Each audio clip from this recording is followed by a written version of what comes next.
Hello, fellow Orangetheory fitness enthusiasts. My name is Angie. I was the 2017 Weight Loss Challenge winner last fall at the Denver Uptown studio.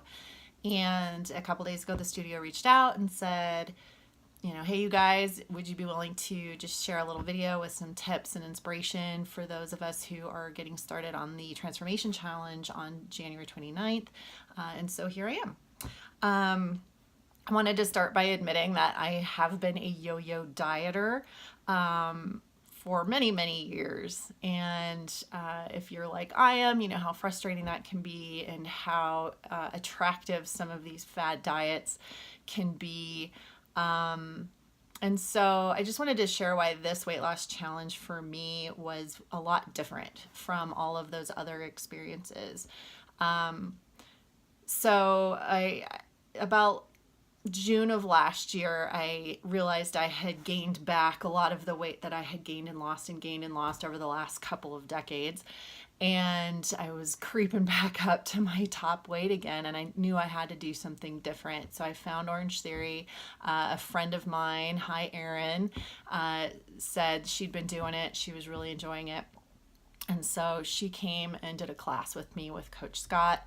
It was fantastic. I signed up that day and really committed to coming to Orangetheory regularly. So all last summer I was coming to Orangetheory like 4 to 5 times a week. But my scale weight started going up and not down. And that's because I was gaining muscle, but I wasn't making the necessary changes to my nutrition. So when the weight loss challenge was announced and started in September, I was like, this is perfect. Okay, so I've got the fitness piece down now. I'm in the habit of coming regularly to my workouts, but now I really need to commit to better nutrition, to really nourishing myself, to really fueling my workouts. And so I jumped in and did it.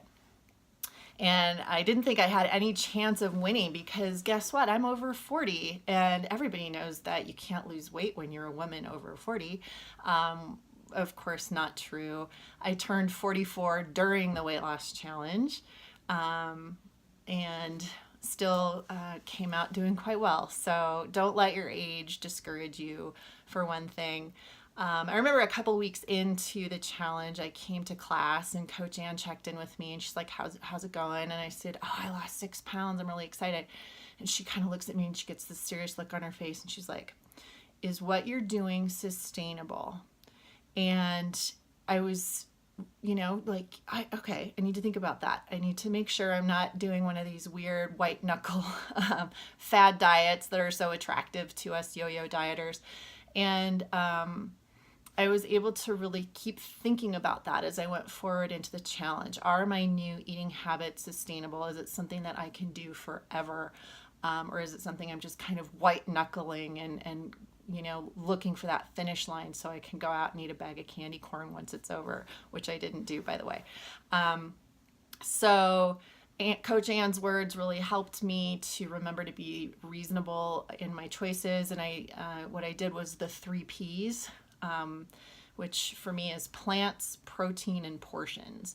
So for plants, I ate tons of fruits and vegetables and whole grains, nuts and seeds and that kind of thing. For protein, of course, fish and chicken and beef and eggs and milk and dairy.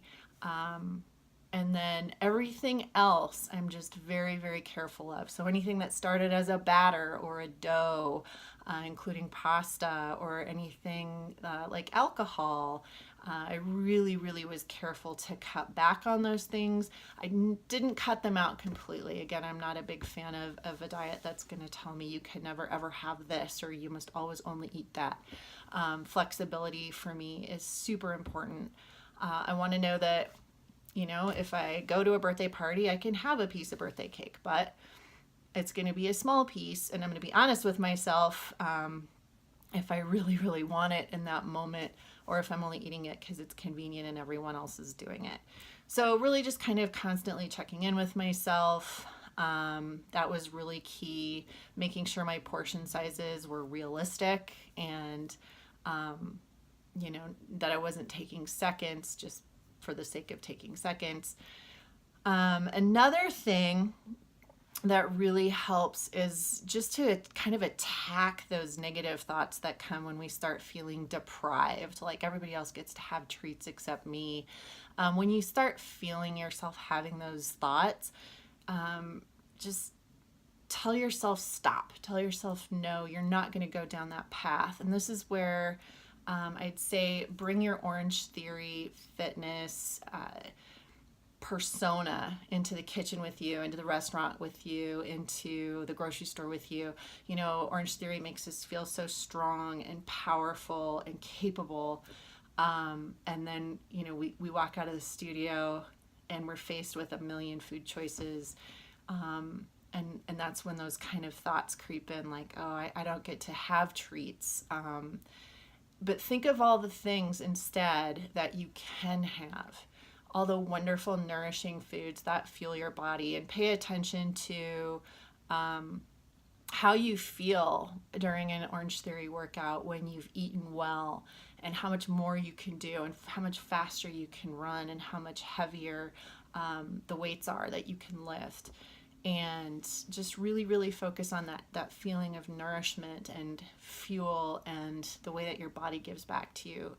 So if you are looking to kind of break that cycle of yo-yo dieting, if you're looking to drop some weight, especially if you're an over 40 woman like I am, really, really commit to examining your relationship with food and making some changes there if it's necessary. And also keep in mind you can diet your way down to any pant size you want or a particular number on a scale, but exercise is what helps you sleep.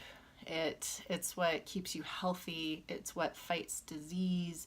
It's what keeps your heart ticking. It's what keeps your bones and your joints and your muscles healthy and strong. And both components, exercise and diet, are so equally important. So really, really commit to doing both throughout the Transformation Challenge, and good luck to all of you.